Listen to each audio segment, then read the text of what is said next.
Hello, it's Craig from fixitfallows yet again, and yes, you can see I'm in the garage. Nothing particularly difficult today. We are dealing with this watch. You may have seen it featured in some of my other videos. The battery's stopped working, so it needs a replacement battery. Now this is only a fashion watch. It's from Fossil. It's not super expensive. It's just got a quartz movement inside it. I'm not really particularly worried about maintaining the waterproofness of it. I never go swimming in it. So I am going to change the battery myself, and I shall show you how to do it. So this watch, along with many others, has a screw-on back. And in order to remove the screw-on back, you need a case opener. Now I ordered one of these off of Amazon. It was $3.99. Got delivered to me the next day. Once you've got it for life. And then you need to see what battery you require. You just take the code off the back of the battery and you order one of those as well. And they are typically $1.99 or $2.99. Really not much money. So for $3.99 you have the opener for life. And then it's just a case of a couple of pounds for the battery every 18 months, 2 years, whatever your battery lasts you. So it's a really cheap thing to do. You don't have to be sending your watch away, unless of course you're hell-bent on keeping up any warranty you may have, or ensuring and some sort of guarantee that the watch will remain waterproof. So let me show you how I do it. So here we have the back of the watch. You can tell a screw-on back because it will have indentations here, here, here, here, here and here. They are for you to engage with your watch opener to rotate the back of the watch anti-clockwise, and as opposed to a watch that has a clip-on or pressure fit back, which will have some sort of recess on the side that needs to be prized up. So those are little indentations there, as you can, I hope you can make them out. They correspond with your opener. This is the opener. You can see it's got two prongs and a wheel in the middle that adjusts the distance of those two prongs away or closer to one another. So it's a case of adjusting those prongs to match up to the indentations on the back of the watch. Here we are, that's correct adjustment. You see the pins are now correctly spaced apart so they engage in the recesses, and then I just do it up a tad more so that it's nice and firm in there, like that. Okay, so ensuring that they're engaged properly, because any slippage might incur some scratching on the back. You try and hold the body of the watch firmly and push down with the opener and rotate anti-clockwise, and there it goes. Okay, so now it's loosened off. It might be possible to take the rest of it off with thumbs like that. There we go, it's rotating off. And when it comes off, you just need to see how the rubber seal is. The seal may be on the watch back, or it may be in the watch. And in this instance, you can see it there inside the watch. There's the back plate. Okay, now then. So this is a 42mm watch body, but it is just a standard common or garden quartz movement, and what they've done is created this plastic cover that has extensions for the push buttons. So this movement can go in any number of size watches. It's just this plastic bit that is particular to this size of watch. So there you can see the battery. So we need to take this plastic bit off, and that usually just comes off with a little lift up. You may need to pull back on these little spring extensions a bit first. There we are, out it comes. There you see, so they're just extensions of the push-in buttons from the side of the watch. And now you can see the movement, and you can, more importantly, you can see the battery. So this particular battery brand is Renata, and it is a 364, so that is the battery I need to order.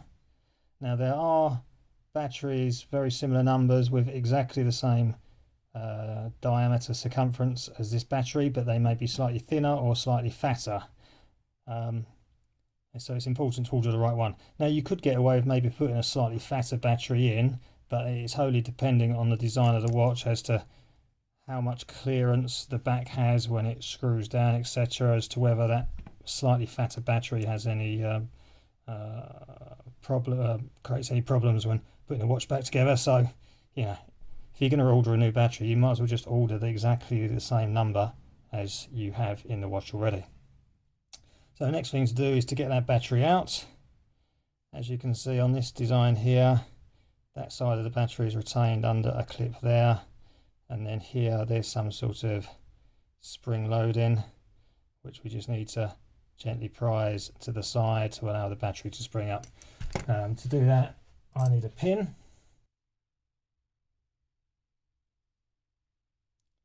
Or rather, we just put the pin in there like that and pull that over, and the battery has kind of popped up there, you see, and now we just need to tease it up.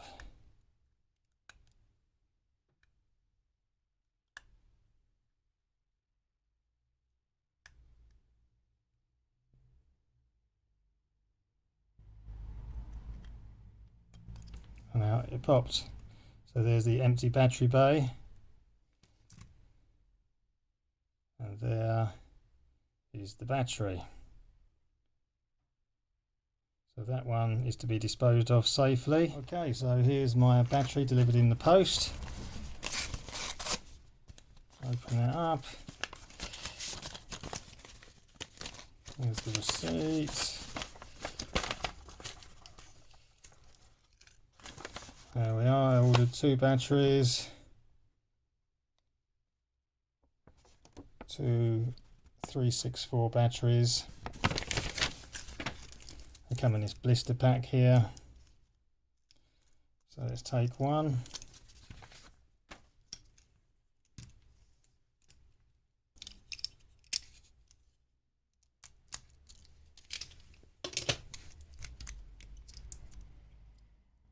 Pop that battery out.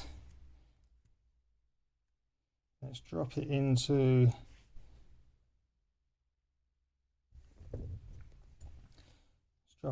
the battery position.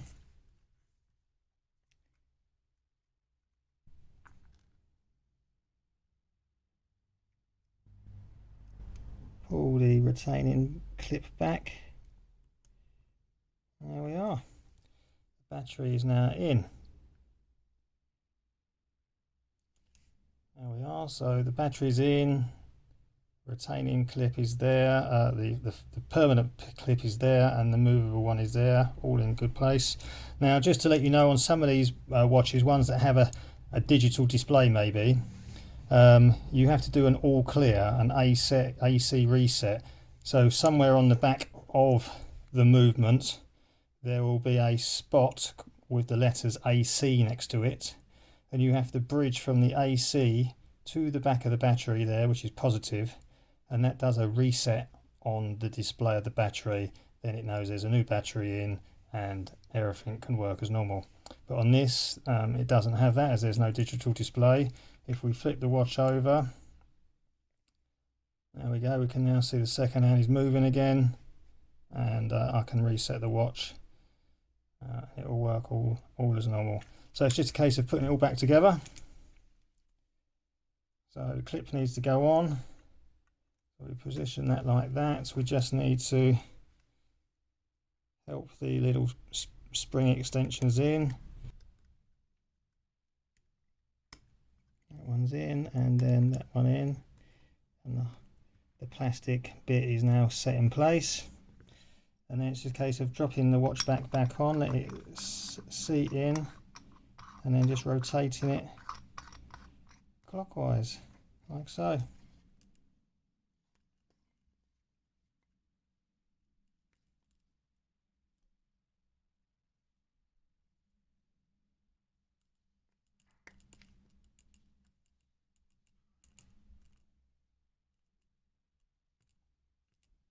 get that as tight like that by hand, and then taking the watch back remover, we just place it down and give it a final little nip up.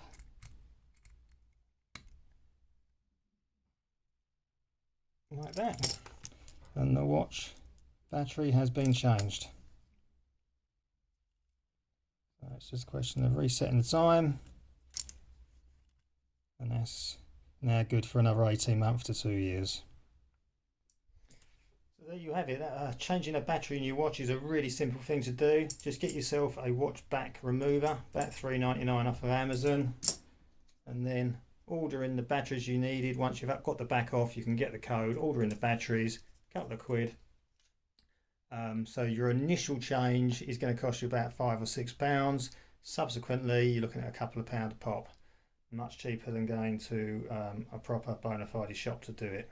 So there you are. Thanks a lot for watching. Check out some of my other videos. Please hit the like button and please subscribe. See you again soon.